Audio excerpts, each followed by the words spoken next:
है, साथ साथ में अन्नपूर्णा पूजा भी है। लेकिन अन्नपूर्णा पूजा माता को हम श्रद्धा करते हैं, और ये लोग किसका नाम पे आपको नाम है दंगा करने चाहता है।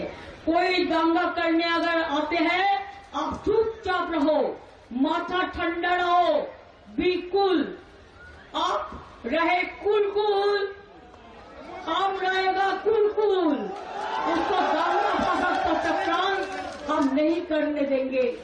एक चॉकलेट बम भी बंद फटते हैं, एनआईए को भेज देता है, सबको अरेस्ट कर दो।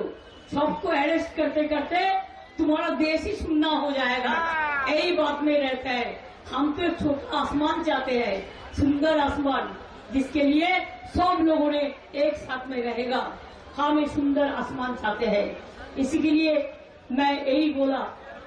इकबाल ने एक कविता लिखा था जब उसको माताजी का देहांत हुआ था, उम्र भर तेरी मोहब्बत मेरी खिदमत कर रहे, जब मैं तेरी खिदमत करने का काबुल हुआ तू चल बसी।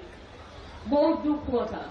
इसी के लिए अभी से याद रखना, कोई भी दुष्टुमी हो, যতই বদমাইশি হোক, যতই চক্রান্ত হোক, যতই টাকার খেলা হোক, যতই নোংরামি হোক, যতই রকম মহাকাপ হোক, মনে রাখবেন आपका ईमानदारी, আপনাদের ईमानदारी আমাদের বাংলায় মামাটি মানুষকে অনেক শান্তিতে রেখেছে, ভালো রেখেছেন। আপনারা শান্তিতে থাকবেন, আপনারা স্বস্তিতে থাকবেন। আপনাদের জীবনের নিরাপত্তা দেওয়ার দায়িত্ব আমাদের, তার কারণ আমরা থাকতে আপনাদের কেউ কোন রকম